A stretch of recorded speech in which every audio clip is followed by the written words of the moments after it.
What's going on, lads and lasses? Welcome back to 100% Mags. So, of course, we are back in Premier League action this weekend as Newcastle take on Bournemouth at St James's Park in a 3 o'clock non-televised game. Of course, a sold-out crowd once again, as is the case all the time with Newcastle's games. We are always supporting the lads. And anyhow, we'll look to defeat his former side for the first time in the Premier League as Magpies boss, of course, having failed to do so in 3 attempts already, with, of course, the only time he has beaten Bournemouth as Newcastle United boss being in the Carabao Cup in December of 2022, of course, where we won 1-0 off of an own goal by Adam Smith in the game. In this season, of course, we've already played Bournemouth down at the Vitality Stadium, where Bournemouth came away 2-0 winners in that game. But of course, we are going into this without a victory in our last 3 Premier League home games. The last time we went 4 without claiming maximum points at St James's Park was the start of the 21-22 campaign, when we went on, of course, a winless run of 7. And looking at the team news, of course, on the Bournemouth side of things going into the game, then we will talk about the team news on our side of the game, of course. But the Bournemouth side of things, Philip Billing is suspended. They are fitness doubts, of course, over Max Aarons, Tyler Adams, Ryan Fredericks, and James Hill ahead of their trip to Tyneside as well.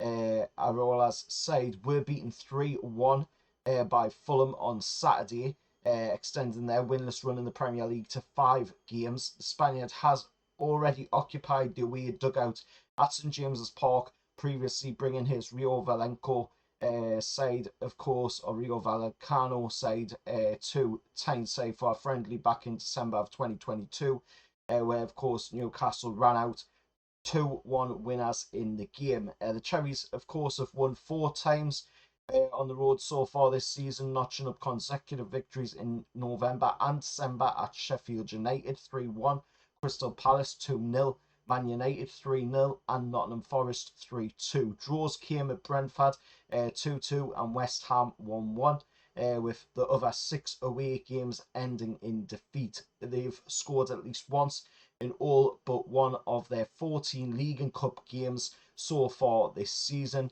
Now, talking about, of course, our news going into the game, there's another fitness question mark over Callum Wilson, who looked in discomfort in the final whistle, of course, on Saturday after wrestling with an opponent, and it is now said to be, of course, that he is nursing a damaged pectoral.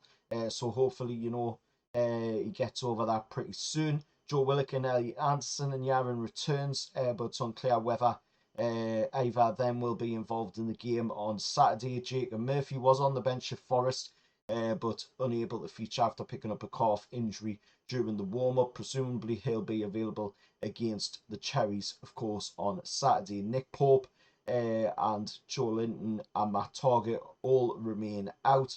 Obviously, Sandro Tonali remains out as well, as he is still on the ban for the gambling problem. While the game is expected to come too soon for Alexander Isak as well to be involved.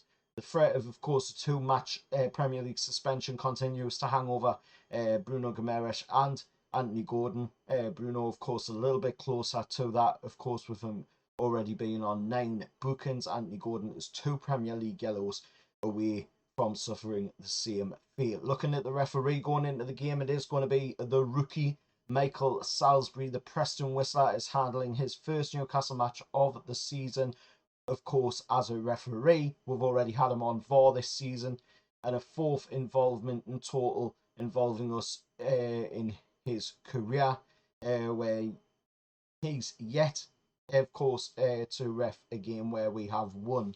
FA Cup defeats at home to Cambridge United, away at Sheffield Wednesday. Booking ends last season's 0-0 home draw with Palace as well in the Premier League, when the VAR wrongly denies us a goal. And on VAR, it's going to be, of course, Rob Jones. So I'm not looking forward to the officials for this game. Let's just say that.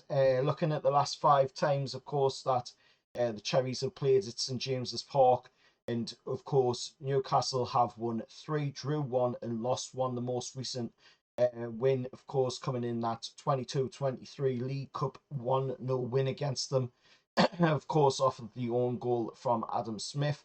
The most recent loss to Bournemouth, of course, coming in the 17-18 campaign, it was a 1-0 loss, of course, in the Premier League.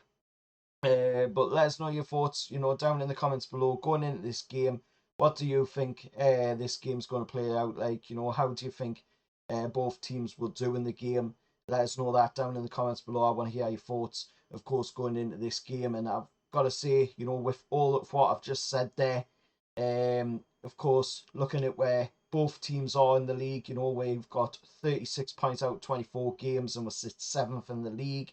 Bournemouth have got 27 points out of 23 games. They sit 13th in the league.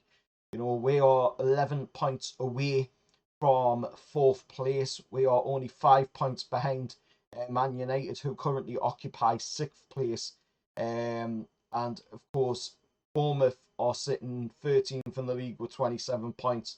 So, I think if we can get the result in this game against Bournemouth, then we will have a very good chance to keep pushing on for them European spaces. But like I've said so many times already this season, if we don't get Champions League football, it's not the be all and end all. That's not, the end of the day if we lose out on Champions League football, because then we'll at least have a chance, of maybe getting Europa League football. If we can't get that, then we'll have a chance of getting the Conference League.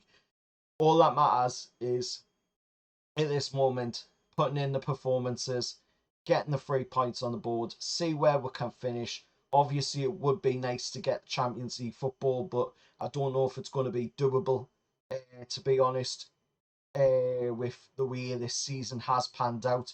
None of us thought that this season was going to go like this. We didn't think that there'd be a massive injury crisis that would cost we quite a few winnable games. But it has, unfortunately. That's the way it is. We've not got that many games left now. There's only 14 games left. After this game, there'll only be 13 games left. So let's just try and get the results that we can. Let's try and finish as high as we can, and then let's see what we can do in that summer window, for the transfers heading into next season. But got to finish this season first.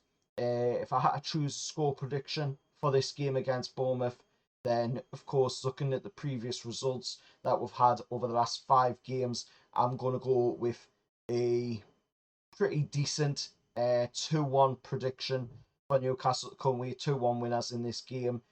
Who the scorers are, I don't know, to be honest, because we won't find out who is going to be playing until, of course, them team sheets come out closer to the match. But a 2-1 win is what I'm going with. Let us know your score prediction down in the comments below. Let us know your thoughts down in the comments below as well. Any Bournemouth fans that are watching, also, let us know your score prediction. Let us know your thoughts heading into this game. This is, like I said, the Eddie Howe derby, and I'm sure, both sets of fans will be up for it. I'm definitely up for it on the Newcastle side of things. So I'm sure, the Bournemouth side of this game, of course, will be up for it as well. Till next time, I'll see you all later. Well, lads.